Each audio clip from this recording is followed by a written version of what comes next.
বিরোধী দল বিএনপি আজকে থেকে 3 মাস আগে জুলাই সনদের ব্যাপারে আমাদের কি বক্তব্য, আমাদের কি অবস্থান, সকল কিছু ব্যাখ্যা করে লিখিতভাবে আমরা অন্তর্বর্তীকালীন সরকারের কাছে উপস্থাপন করেছি। আজকে থেকে 3 মাস আগে আমরা একটি রাজনৈতিক দল, এই মুহূর্তে আমরা দেশ পরিচালনার দায়িত্বে নেই।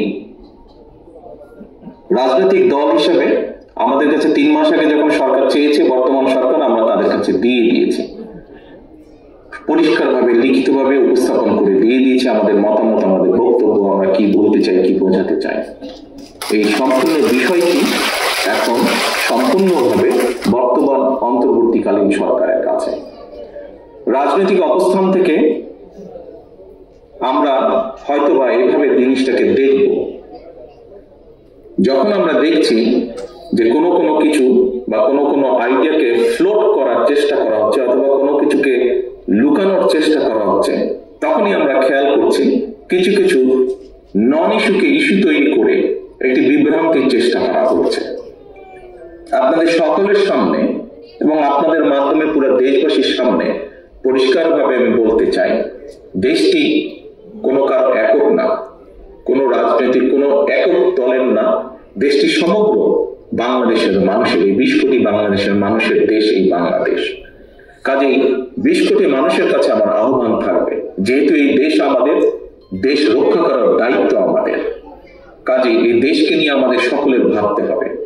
কাজেই দেশের মধ্যে কারা কি করছে, কারা কি ভূমিকা রাখছে, অতীতে কারা কি বলেছে, কারা কি বর্তমানে বলছে, বলার মধ্যে পার্থক্য কি, কাদের কি অবস্থান, ঘন ঘন কারা কি পরিবর্তন করছে, এই সকল বিষয়ে দয়া করে আপনারা নজর রাখবেন।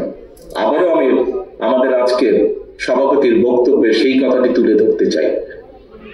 ষড়যন্ত্র আগেও বলেছি, শেষ হয়নি।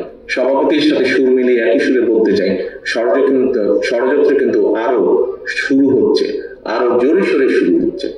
কাজেই এই দেশের মানুষ যেমন 71 সালে স্বাধীন করেছে এই দেশের মানুষ যেমন বিভিন্ন সময় তাদের নিজেদের অধিকারের রক্ষায় সোচ্চার হয়েছে, 90-তে সোচ্চার হয়েছে, 24-এ সোচ্চার হয়েছে, আপনাদের সকলের কাছে আহ্বান থাকবে আবারও আপনাদেরকে সোচ্চার এবং সচেতন হতে হবে।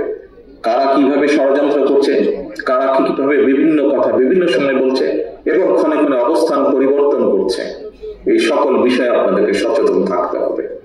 সনদের কথা আবার যদি বলতে হয়, আবারও আমি বলবো, আমাদের দলের অবস্থান থেকে আমরা 3 মাস আগে সম্পূর্ণভাবে লিখিতভাবে পরিষ্কারভাবে জানিয়ে দিয়েছি আমরা কি বলতে চাই, কি বলতে চাই। কাজেই সম্পূর্ণ দায়িত্ব এখন অন্তর্বর্তীকালীন সরকারের।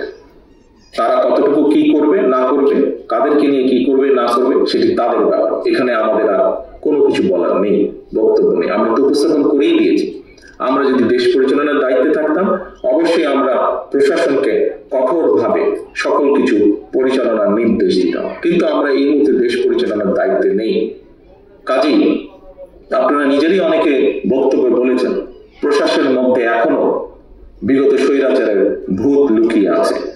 যেহেতু প্রশাসনের মধ্যে বিভিন্ন জায়গায় এখনো বিগত স্বৈরাচারের ভূত লুকিয়ে আছে, কাজেই সেই ভূত এবং বর্তমানে নতুন কোনো ভূত যদি থাকে, তারা কি ষড়যন্ত্র করছে, সেই ষড়যন্ত্র সম্পর্কে সচেতন সবাইকে হতে হবে।